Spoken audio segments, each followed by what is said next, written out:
share his experience, strength, and hope with us. Please help me welcome Terry.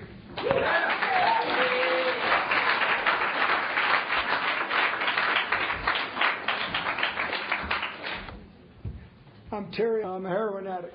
That was a long time ago, and it's amazing to me to be here with y'all tonight. I raced as fast as I could up this hill. It took me like 3 hours to make it to my house in Gilbert, and all the way I was wanting to get here because I love the effect that Heroin Anonymous produces in me. I started using it at a really young age. I may not look like a heroin addict to you today, but then again, y'all don't look that much like one to me either. Because what I found out about this disease is it doesn't care what you look like. It doesn't care where you come from. It doesn't care whether you come from a family that's got it all together or a torn up home or whether you're it doesn't matter. This disease destroys everything that it touches. You know, and I started super young, right? I was an addict, I believe, by the time I was 12 or 13 years old. Even though I'm 63 now, the world was totally ill-prepared for young addicts. Hell, it still is, right?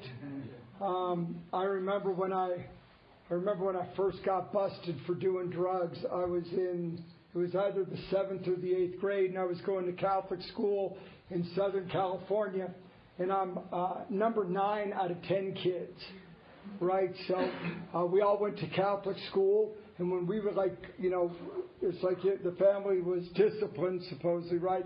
And we'd go to church, and my mom would be at the front, and all 10 of the kids in a row, and my dad at the back, and they put us through Catholic school, and I remember getting busted for doing a drug back then that was called Seconal or Reds. And Reds were like, they had no purpose. There was no purpose for that drug. All it did is you take it and it would make you fall out, right? So you could buy, when I was young, you could get real value. So you could get what was called a rack of Reds. That was 4 of them for $1. And you could, that's just, you know, back then it was 20 pop bottles and you were in. Or you could get what was called a roll of whites, which were Benzedrines, White Crosses, and 10 of those for $1, right? And it's crazy for me to think about the fact that I was like 12 eating a rack of Reds and going to school, you know, and I remember falling out and getting busted, and my mom was sick and dying with cancer. She got cancer when I was 11, and it just ravaged her, and she died right after I turned 15. So in those years, you know, I'm on drugs, my family's in chaos, my life is just blowing apart. But I remember when I got busted, a kid rolled on me, and the nuns called me into the office, and they said, "We know you've been doing them drugs. We know you've been doing Red Devils, and we know that your mom is dying. And if you tell us the truth, we're not going to tell." Thanks, everybody. I'm Don Landis. I'm an alcoholic. The truth will set you free. And we don't I'd like to take a moment and thank Kent and Debbie for inviting me to come and participate in the Unity Service Conference. A street urchin, and I kind of held on to the idea, the code of the streets, that you don't ever give it up. But I gave it up for my mom. And I said, "Yes, sisters, I did it." And they said, "Okay, you'll be all right." And I remember when I got off the school bus that day, my mom was a beautiful, proud Irish woman, right? And back then, all your clothes had to be ironed. I walk into the house, and my mom says, "Come here, I need to talk to you." And she takes me back in the laundry room where she's ironing clothes. And she looks at me, and she said, "The school came by today, and they told me that my son is a filthy doper." And she said, "The shame you have brought on this family. I can't believe this. The shame I cannot tell your father, because if I tell your father, he'll beat you to death. and you may deserve that, but I need him to feed the rest of these kids. So what you're going to do is you're going to take this secret to your grave, and I'm going to take it to mine. A grave that you have helped put me in early.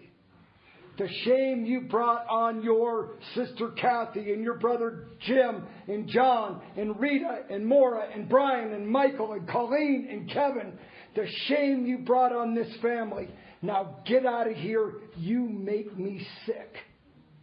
And I walked out of that room, a little boy with a drug problem. And man, that felt bad. I knew what to do with those feelings, right? I was already good at stuffing what I felt. More dope, smoke more weed, more pills, whatever, more pain, more shame. Shame, my mother, I know today, did the best she could to try to help her son. That was all she had. She didn't know that there were, the shame doesn't change anything. All it does is make everybody who it gets laid on sicker. But my mom carried it to her grave. And she went to that grave with me believing the last words she said to me were, "Get out of here, you make me sick." That's a hell of a load to carry throughout a lifetime, right? That is not why I'm an addict. I think I was one just because there was something about it. There's a line in the big book of Alcoholics Anonymous that says men and women drink essentially because they like the effect produced by alcohol. I say, no shit. And if you like alcohol, try some heroin. You want some effect? I'll show you effect. So it's just terrible, man. But I did the best I could, rolling my street homies and started robbing houses to support getting high. And when I was 18 years old, I got arrested I had escaped getting arrested the whole time being a juvenile. And I turned 18, and 12 days after that, I got arrested for 7 felony burglaries. And my dad hired a lawyer for me, and the lawyer was a drinking buddy of the judge. And for a case of gin, that was all the lawyer charged, was a case of gin that he split with the judge. And they gave me the opportunity to go into the Army instead of prison. It was at the end of the Vietnam War. Back then, you could trade prison time for military service. They gave me that option. I'm reporting for duty. I get shipped overseas to Germany. And man, I'm a good soldier, right? I mean, when they put me in basic training, I was a badass. I got in the best shape of my life, throwing grenades and shooting stuff. Man, it was like, damn, this is chaos. I love this stuff. And I was a great soldier, right? And I did really well because I had structure around me.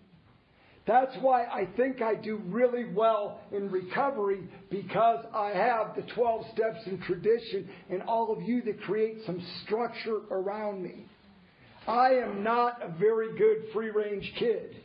You let me loose, and I have always just seemed to find what was bad.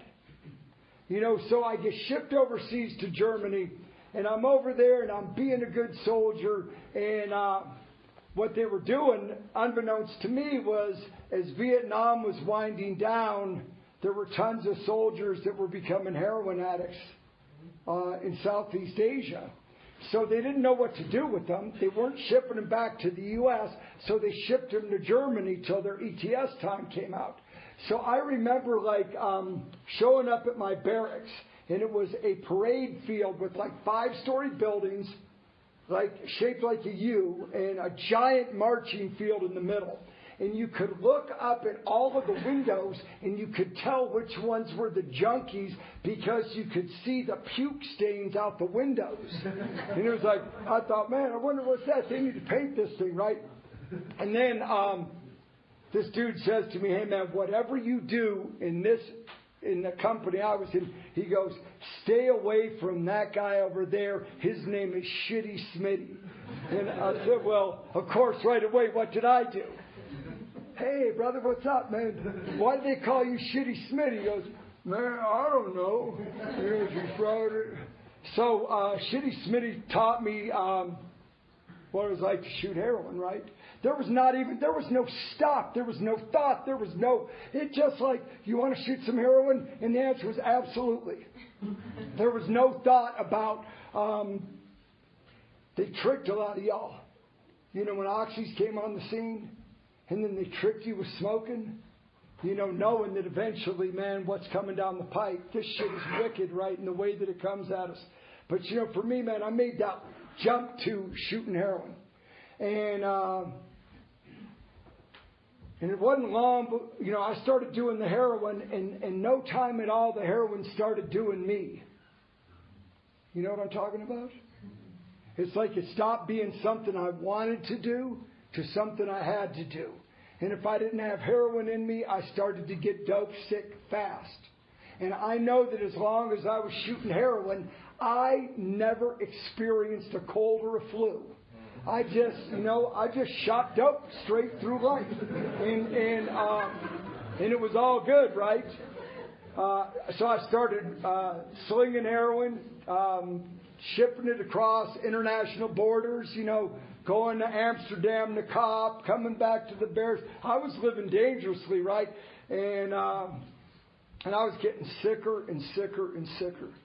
And the heroin started taking more and more and more.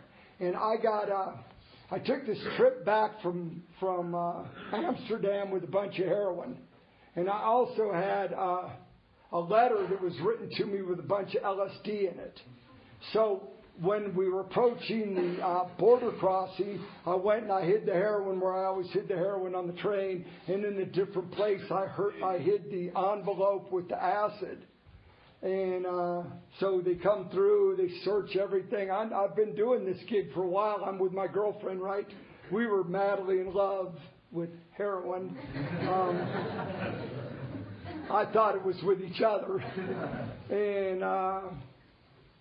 And then the guards come back to my rail car again. Can we see your passport again? Oh, that's not a good sign. And they said, come with us. And they took me off the train in cuffs. And I said to my woman, I said, because they told me, we found this envelope, and they showed it to me. They had found the envelope with the acid. And they hadn't found the heroin, right? So I said to her, hey, they found an envelope with something in it. They said it's mine. They didn't find anything else. I'll call you when I get released. So they take me in, I go through the whole deal, strip search and all that stuff. I'm talking to them, they don't speak my language, I'm spinning the tail. You're crazy, that ain't me. And finally they can't really figure out what it is, so they put me on the next train and ship me, right? Well, I wake up the next morning on the train, pull into my station. Now, I was buying a lot of heroin with a lot of other people's money. And so I called my girl and I said, hey, baby, they dropped everything. I'm cool. I need to come by and see you to pick up the package. And she said, it wasn't there. And the way she said it, I knew she was lying, right? And the way she said it, I knew there was nothing I could do other than go face what was waiting for me, right? Which is if you don't show up with the money or the heroin, something's coming down. So I end up walking into my barracks and being arrested again. Maybe that arrest saved me from being beat to death or killed over that drug deal. I get arrested, and they tell me, they said, listen, man, we know that you're running some dirty shit, so what we're going to do is we're going to let you sign this paper, which is a discharge for the good of the service, right? It's a discharge in other than honorable conditions. Now, I come from a family of patriots, right? Brothers that served in Nam, a family that cared. We flew the flag, and there I was. You know, now I'm already a young doper. I'm already filled with shame, and now I got a yellow stripe painted down my back, being thrown out of the military in disgrace. those are just some of the places that, heroin takes you, right? Before that happened, though, I want to just share with you, like, the lengths that I would go to do my dope. I don't know if you'll find yourself in this story, but for me, when I started using, there is no stop. I was in a train station in Stuttgart, Germany one night, and I had missed the last train back to the barracks, so it's like 2:30 in the morning, and I'm in a city of 300,000 people. I'm in this giant train station, and I'm the only person in it. Next train's not for 3 hours, and I start getting dope sick. So I got to shoot some dope. So I go and I check the men's room and it's locked. I go to check the ladies' room. It's open. There's nobody in there. So I get my spoon. I go to turn on the water to get some water, and the water doesn't work. So it's a one-stall bathroom. So I figure I'll lift the back of the lid off the toilet, right? Wasn't that kind of toilet. And I look at this toilet, and it is, I'm telling you, it's disgusting, man. This toilet has a mountain of shit. The travelers, the toilet had not flushed. The toilet didn't flush, and all day long, the travelers, if I had to go, I'd illustrate for you, but the travelers just go right on up there, and they just drop one on the mounting pile. And surrounding it was a moat of piss.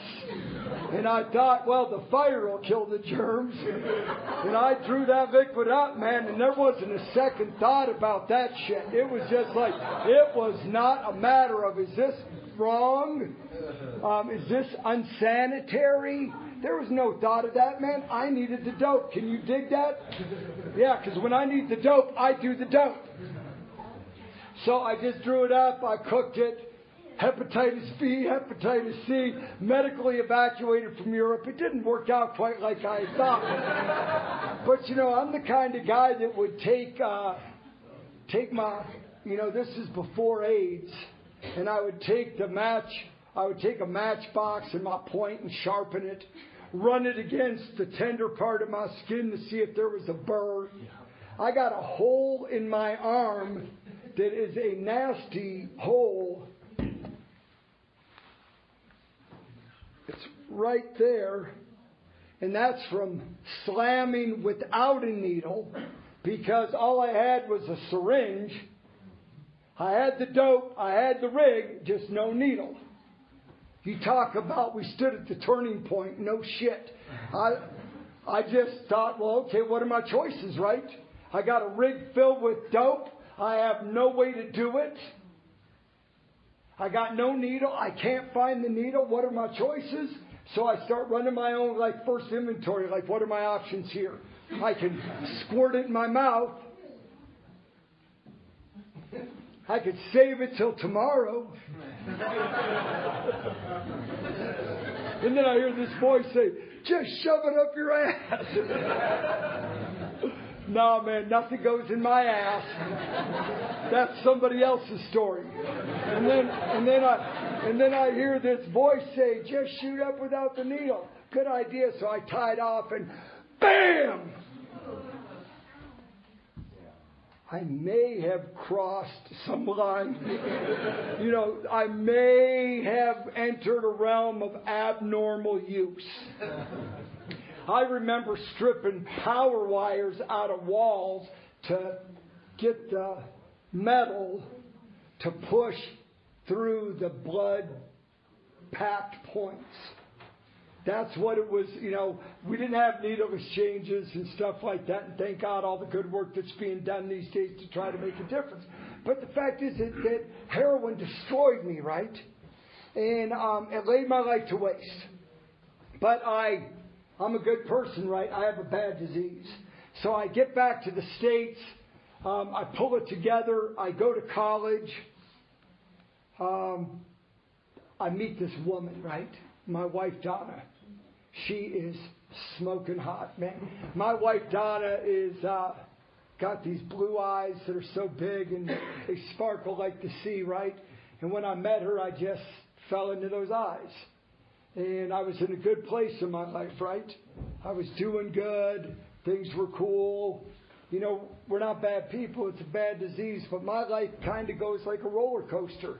In fact, if I were to tell you how my life went most of the time is when things are bad, I'm good. Like when shit's bad, I can bear down and pull it off. But when things go good, I go bad. And that's just the way it always went for me, right? So I met this woman, man, and she was so cool, and I thought I had better marry her fast because the last thing on earth I wanted her to do, because I knew back deep down inside me that there was this something in me that came up kind of like, maybe like a werewolf or something. I don't know. Just like I had these changes that would occur to me where I would just go nuts with drugs and alcohol. So I married her, and we took off. We started a company, built big success, started to roll. I bought her BMW for Christmas. You know, in the big book it says that we addicts and alcoholics are above average people, that we're capable of tremendous things. And I can tell you, I know that to be a fact based on the 27 years of my continuous sobriety. Because I've sponsored tons of dudes, and I've watched men and women come up out of the grave that they were digging for themselves. Every time that I shot that dope, smoked that coke, or took those pills, it was like I was digging my own grave. And I was almost ready to have that last shovel full of dirt put over my face when somebody worked their 12-step on me. And then I was able to come in and say, because I've seen what we do sober. When I got sober, I looked at my life like it was a mountain of shit. It was like I looked at my life like here was this mountain between me and a good life. And there was no way I could see over that mountain. I was 35 years old. I was bankrupt, repoed, unemployed, unemployable. I weighed 140 pounds. My marriage was on the rocks. My kids had no respect for me. My dogs growled at me. My parents were dead. My brothers and sisters, none of them would talk to me. When I walked into the room, they'd get up and walk out. When the world turned its back on me, Heroin Anonymous and places like this opened their arms to me. And what happened was, I burnt my life to the ground. And I was looking at this mess. I was looking at this insanity. I was looking at this, that I was taking 50 perks a day, that I was on methadone, that I was drinking booze, I was smoking crack like a wild man, and nothing could fill that hole in my soul. All I wanted to do was die. And I was doing a pretty damn good job of killing myself one hit of dope at a time. I had this hole in my soul. A Spanish philosopher in the 1500s named Spinoza said, I have a God-shaped hole in my soul. And the only thing that fills that God-shaped hole in my soul is the God of my own understanding. And the way I found that God was working the 12 steps. Nothing else worked for me. I tried to put dope in that hole. I tried to put money in there. I tried to put women and power, control, materialism. Nothing ever worked. My life just kept getting worse. To where I was at a place where I had outwardly many things people would consider worth having. I had a wife that loved me. I had kids. I owned a home. Outwardly it looked pretty cool. On the inside, it was me and my madness. Locked in mortal combat. And I was getting my ass kicked every single day. And I was at a place where I'd raise my right hand to God and I'd swear on my dead mother's grave or the lives of my children, I will never do this again. And then I would do it again. And then I would raise my right hand and I would swear on everything sacred, I would never do this again. And then a week, and people around me go, wow, he really means it. Look at how good he's doing. And the next thing you know, I'm gone, and so's the VCR. It's like, that was the cycle of my life. And every time I tried to stop and failed, I wanted to try even less. What was the point? Nothing worked. And I would have died out there. I'm absolutely convinced of this. Because I was already in the dying process.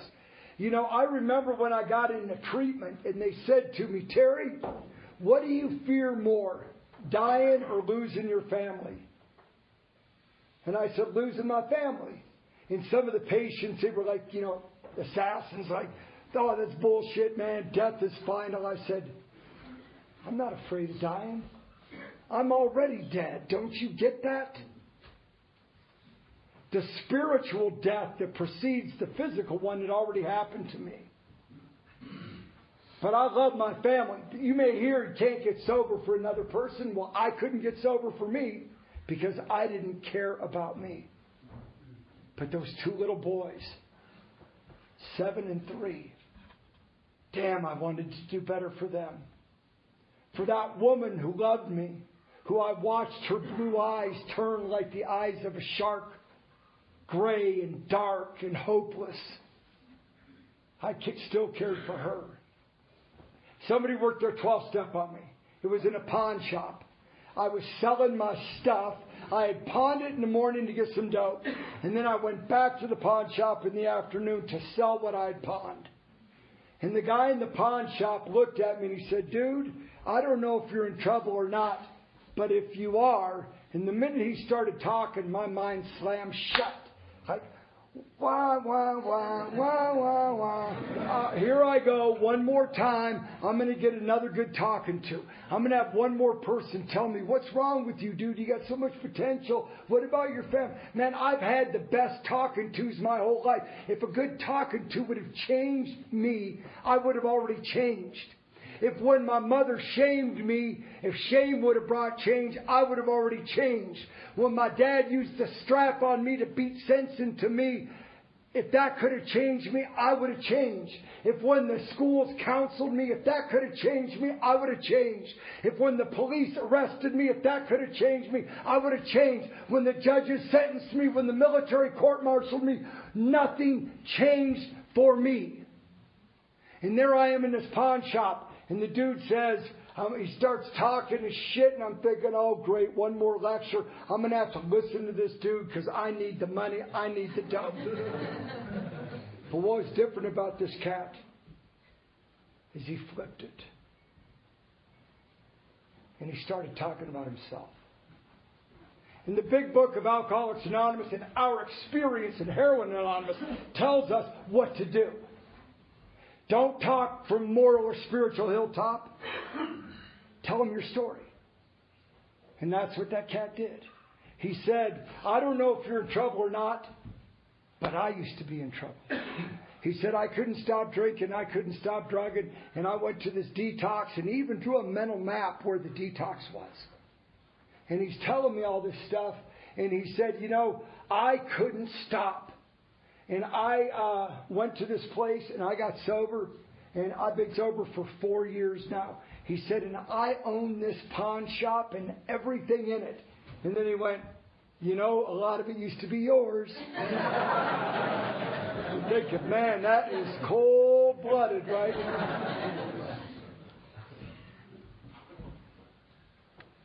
An addict properly armed with the truth about themselves, with a working knowledge of these 12 steps, can do for another addict what no other human power can possibly touch.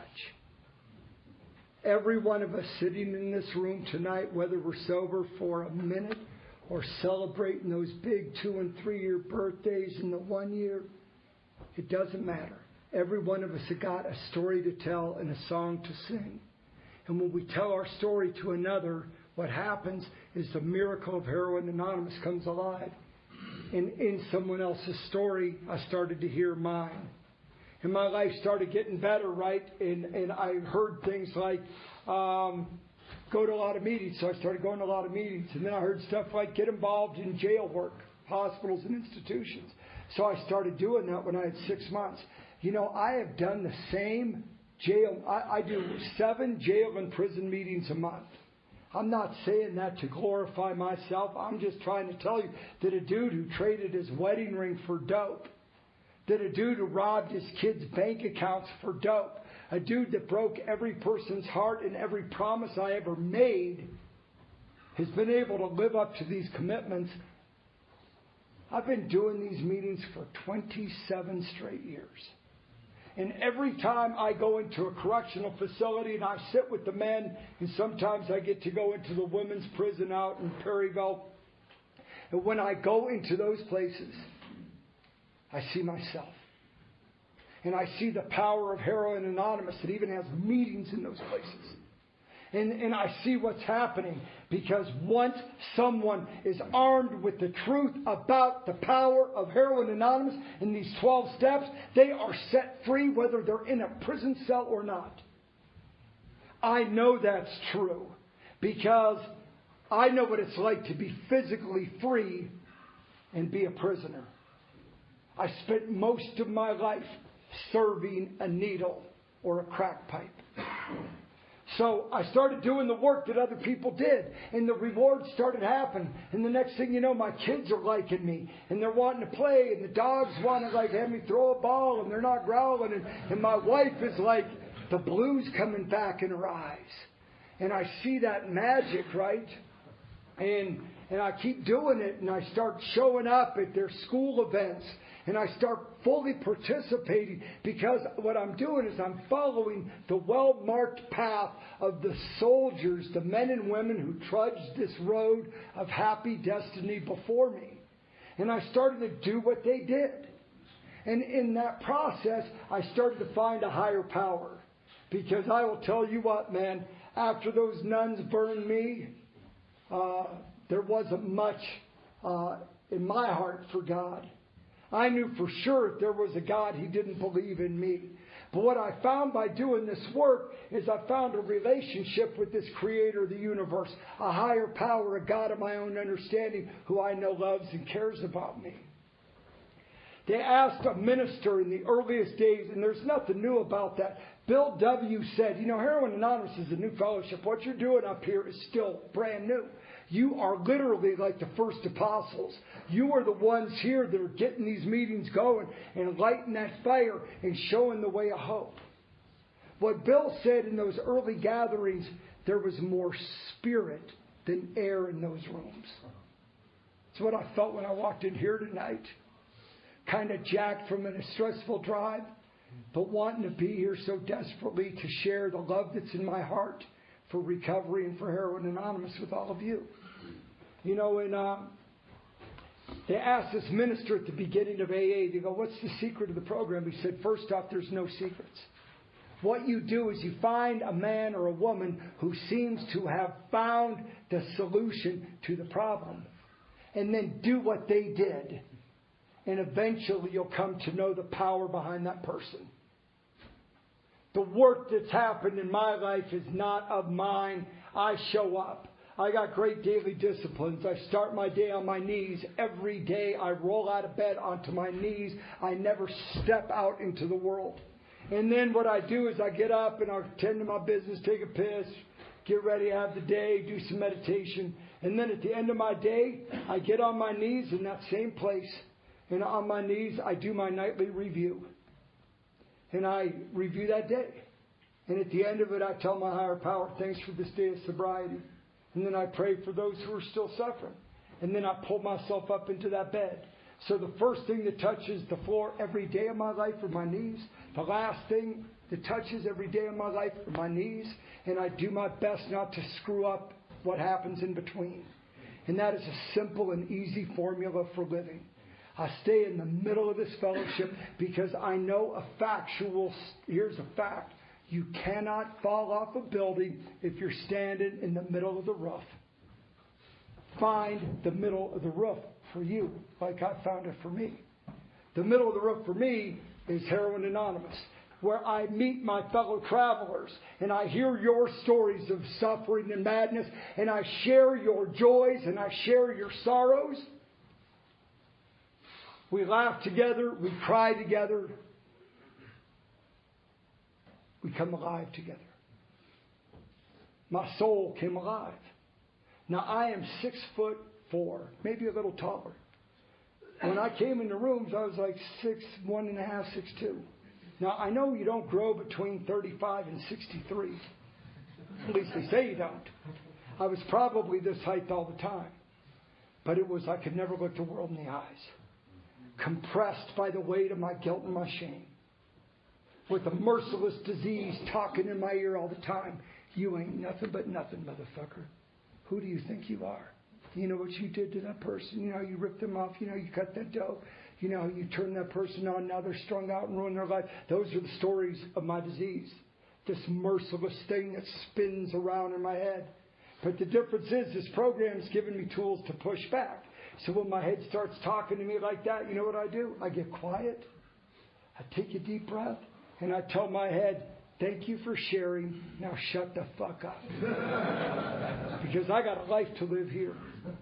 And in doing this thing called recovery, I have become the man I always knew in my heart I was capable of being. The only thing that limits the power of these steps is a lack of willingness in most folks, or that they're too afraid to try.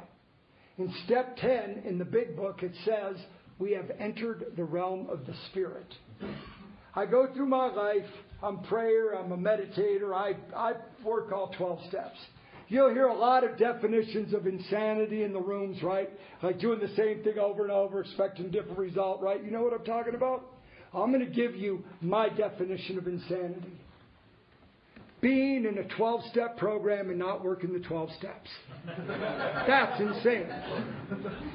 Now, I don't make excuses. Meditation's hard for me too, but I do it. I don't make excuses for it because there was no way I would see there's a formula for success here. I would no more think about taking a process out of shooting dope than I would think about taking a step out of here. When I'm shooting my dope, I followed an exact process. You know what I'm talking about? One thing, and the next, and the next, and the next, and you follow it in exact order to get the desired effect. It's the same thing with these steps. I did my own dope. I do my own recovery. That's how this works.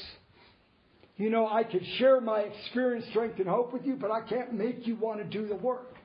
What propels me to do the work is I keep staying involved, not because I'm afraid of using, but because I love the way I live. That's the power behind me today. So, we've entered the realm of the Spirit. I was at a retreat. I was 50 years old and I was meditating.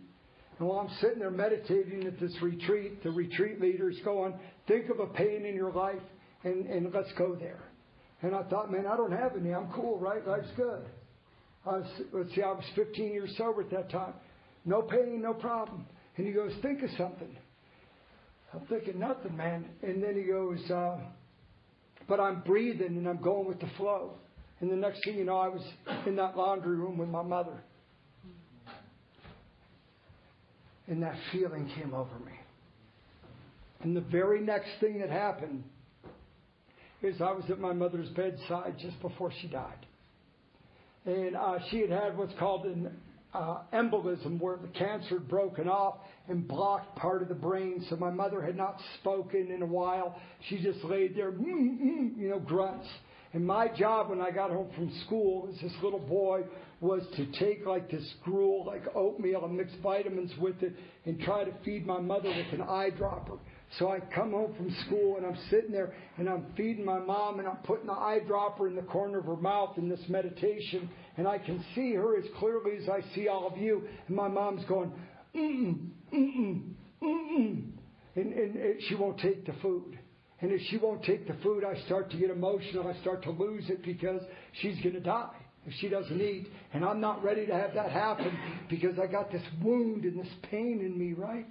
And so I'm sitting there and I'm trying to feed her and she won't do it. And I look at her and I go, Mom, what? And my mom did this. She went, I love you, baby. Those were my mother's last words to me. Knock it out of here, you make me sick. I was 50 years old when I finally heard that. Do you have any idea how freeing that was for me? I don't know what pain has driven you to this room tonight, what pain of your past, what wounds of your soul, but I will tell you one thing, that this program and these steps unleash a power that is limitless. It can take me out of that grave. It can heal relationships from beyond the grave. It can make things right that were never right. I had traded my wedding ring for dope. That is a scandalous thing to do. I love my wife. It wasn't that I didn't love her or know the value of gold and jewels. I just needed another one. Can you dig that? I did it. When I was 12 and a half years sober, my wife finally gave me another wedding ring. And she put this ring on my finger. And as I started to put the matching ring on hers, I said, Donna, there's a question I've wanted to ask you since I first got sober. Because if I had to describe heroin addiction with one word, the word I would choose is thief. That thief comes into our lives and takes. It takes honor, valor, money, health, lives. Countless of my friends that have died over these years of that nasty-ass disease that never got a chance to really become what they were supposed to be. So I had that ring on her fingertip, and I looked her in those blue eyes that were sparkling again, and I said, Donna, there's a question I've wanted to ask you since I first got sober. And she said, what is it? I said, knowing what you know now, would you still have married me? And she looked at me and she said, in a minute, baby, because whatever that thief may have robbed, a loving God in this program can restore. My marriage is healed. I just passed my 40th wedding anniversary, August 5th, right? So 40 years married to the same woman. And I can tell you what, when you apply the principles of this program in a relationship, you can have a love affair. A love affair that fills your heart and your soul. So I said to my wife, I've made my amends and we're tight and we're cool. So I said to her, Donna, what do you want to do for your 40th? And she said, you know where I want to go? I want to go to Machu Picchu, up in the Andes, the sacred Inca temples that were built so long ago. I said, cool. I said, do you mind if I plan the rest of the trip? And she said, no, I'd love to be surprised. So I told her what the climate was. I planned the rest of the trip, and here was the trip. We got on the plane, we flew to South America, then we flew out into the jungle and took a boat down the Amazon, and we stayed in a treehouse for 4 days. And we stayed up in this treehouse. Oh, me Tarzan, you James, we're killing just loving life, right? We come back out of the jungle and we head to Machu Picchu. What my wife didn't know is that I had flown her sons, their wives, and her grandbabies down to Machu Picchu secretly. And I had hired an Inca shaman to renew our vows on Machu Picchu. And I had a wedding dress I picked out for her that fit perfectly. And so it was our anniversary day, August the 5th. And I said, baby, here's what you're going to wear this afternoon. And when she walked up, there were her sons. Her granddaughters were her flower girls. See, whatever this thief may have robbed, and it took from all of us, the power of this program to restore lives. The last thing I had in my grave was a love of running. As a little boy, I could run. I could hurdle. I just fly, man. Do you remember what that was like before the drugs came in and started taking from you? Do you remember when a beautiful day was all it took to set your spirit on fire? I ran, I hurdled, I loved it. And then when I started getting high, all that stuff went in the grave too. So at 50 years of age, I decided I was going to start running again. I ran my first full marathon for my 50th birthday, and people thought, dude, you're nuts. You ever been a runner before? I said, yeah, once upon a time. A little boy. So just last Saturday, a week ago Saturday, February 16th, Arco Santi, you know where that is? We're 69, 917, just north of that. I was trained up. I had my sneakers laced up, and the gun went off. Boom! And into the dark desert morning I flew. And I ran hard. And I ran a 100K race. It ended in Anthem. Up through the mountains, not the highway, up and down the Black Canyon National Trail. And 17 hours and 7 minutes later, I crossed that finish line. And my wife was standing there waiting for me. And you know what thought filled my mind as I crossed the finish line? The miracle was not that I finished. It said I had the courage to begin. Because, see, this disease tells me, dude, don't even try it. You're nothing but nothing. But what Heroin Anonymous and its steps tell me is, brother, you're capable of anything. And together, we can do what alone none of us could ever achieve. Thank you for your time tonight.